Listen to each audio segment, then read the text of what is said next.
What's up, guys? Welcome to A Reseller's Life. My name is Chris. Thank you so much for joining me. In this episode, I'm going to go over 5 ways that you can grow your store geometrically instead of linearly.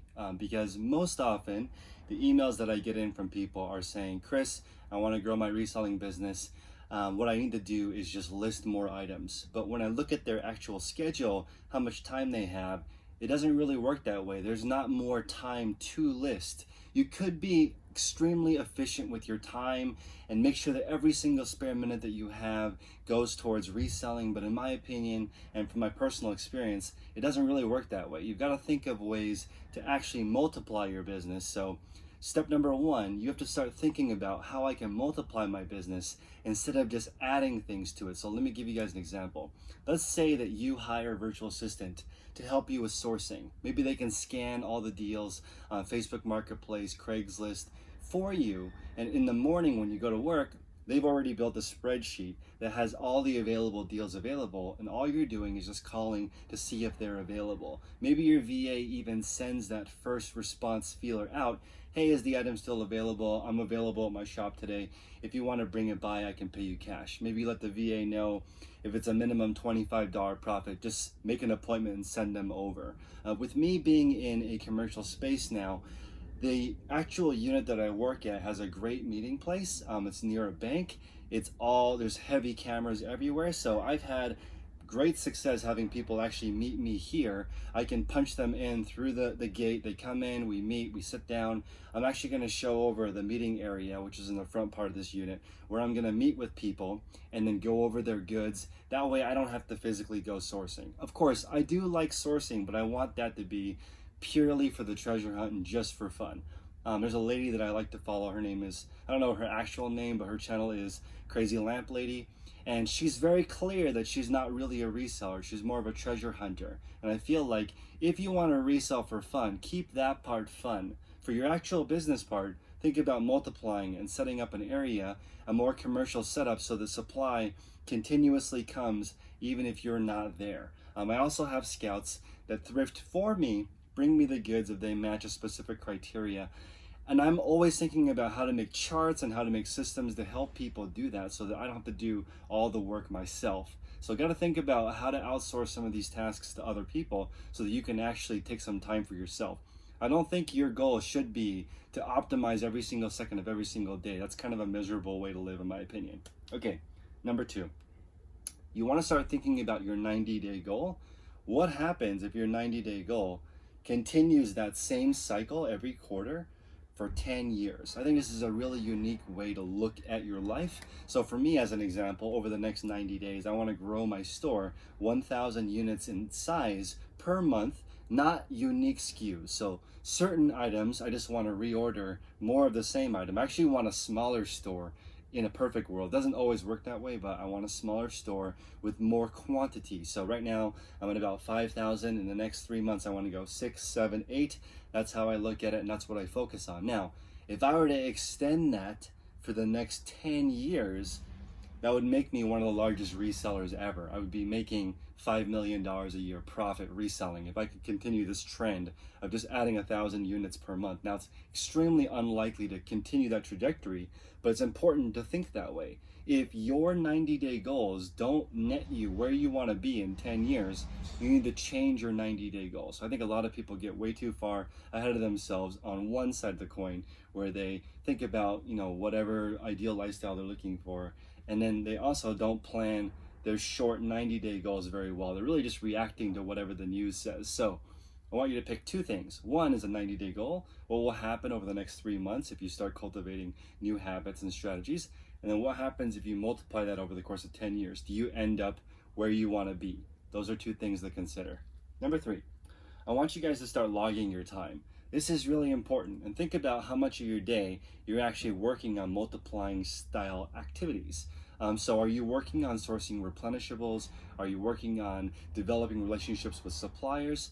This is really important. If you're not spending any time working on these things, you're not going to get anywhere closer. I promise you, this stuff is not rocket science, and it's very simple, but it's way more work than you think. You have to really take your time and slowly develop this skill.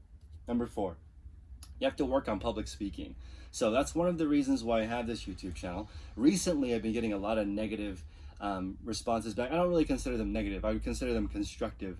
I've gotten a lot of constructive criticism on my speaking, helping me with the way I pronounce things. So you can see now, I'm struggling to get through it. Even though I've sort of thought through this video, I've outlined it, I still want to work on my public speaking skills because this is a very important multiplier. When you're talking to people, you want to convey confidence, you want to be clear, you want to be concise. That's one of the reasons why I want to make my videos around 10 minutes to be a digestible thing that you can listen to while shipping. The goal for this channel really is to be your shipping background music. You get up, you ship a few items, you can listen to my thoughts for the day. Hopefully there's a nugget in there that you can actually use. Consider subscribing to this channel if you find it useful. I try to present 1 to 3 ideas every single video that you can go home and implement into your store right away. So tip number 4 is work on your public speaking, because the way I think the public speaking really is effective is when it's outlined in the specific actionable things. You want to walk away from a conversation with somebody with the next step lined up. Whenever I'm trying to make a deal with a supplier or work on a long-term relationship, I think to myself, okay, what's the action item at the end of the call? When can we meet next? What's the next step? Let's move the conversation forward. It's also made me think about things on a really long scale. When I meet people, I think to myself, would I want to hang out with this person forever? 10 years, 5 years? Are they just a single serving friend that I meet on an airplane that I never want to talk to again? I'm like reluctant to give out my phone number. I'll meet people who are semi-interesting, but I feel like there's no future for us to work together, and I won't give them my phone number. I'll just give them my email because I'm not really interested in short-term deals right now. I'm looking for long-term, lifetime relationships right now.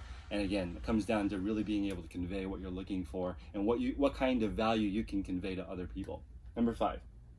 This is kind of a hack that I really like. So you want to figure out what you really, really like, okay? Then you want to combine that thing that you really like with maybe something you don't like so much, but it's very, very important to you reaching your goal. So for me, as an example, I really, really, really, really like squats, okay? So I have the squat rack right here. I have a few people who have said that I'm just using it for storage, but I'm not. I'm actually doing the squat everyday challenge, and I love it. I have never felt better than squatting every single day. It's really hard trying to improve that every single day. I am connecting squats with sourcing. So every single day when I come in here, I do squats. I do a different squat every single day. And then at the same time, since I love squats, I combine that with sourcing, which is not something that I hate, but it's a little bit tedious trying to reach out to people, work on collaborations, work on how I can be valuable to other people. That definitely takes a lot of time. So squats is something I do every single day. I'm super proud of myself for being able to do pistol squats now. Right? So I love it. Love being able to do that. Love taking care of my health. Also, second part, another thing that I really, really, really love is coffee. Okay, so coffee is another thing that I want to get only if I can reward myself for doing something that I really think is important. So for me, the most important thing that I can do presently is make the most of every day. So I'm getting up around 5 a.m., get a cup of coffee. I have an awesome coffee ritual that I love doing every single day. I make the coffee the way that I want to, the same way every single time. And it's become an art to me, and I enjoy it while I plan my day. That's the beginning part of every day. I kind of end the work day at 4 p.m. every day by doing squats. Then I go drop off my stuff at the front of the storage unit for the USPS postal pickup, and I'm done for the day. Then once I leave here, ideally in a perfect world, I would go home, I would charge my phone as soon as I get home around 5 o'clock. And at that point, I wouldn't touch my phone for the rest of the evening. I would just have 100% present time with my friends and family. That would be a perfect day for me. So think about what your perfect day is and where you would want to be, even when I get to the point of being independently financially done. I honestly still want a very similar day. I like the idea of putting together replenishables or problem-solving things. When I think of the definition of a habit being a solution to a repeated problem. So I don't know the exact quote. Again, this comes down to improving your public speaking. I should know that before I make these videos. But a habit is a solution to a recurring problem, right? So I like working on that. When I become independently wealthy, I'm still gonna work on that all the time because I enjoy it. I'm still gonna want awesome time with my friends and family that's not interrupted by my cell phone. So hopefully guys, this was useful. Smash the like button, consider subscribing again, smash that notification bell so you get an idea when I post a new video. And again, my videos are all sponsored by my reseller field guide, which is 35 bucks with code YouTube. I'd really appreciate it if you guys pick that up because I'm trying to design the best workflow and environment and habits for you to actually get your work routine now. I'm actually redoing it right now. So right now I think that one of the key things is developing a routine. So I actually got this fanny pack. And the purpose of this is I'm developing a ritual right now because I feel like rituals are even better than habits. Come here, once I put this magic fanny pack on, I'm gonna list 15 items minimum.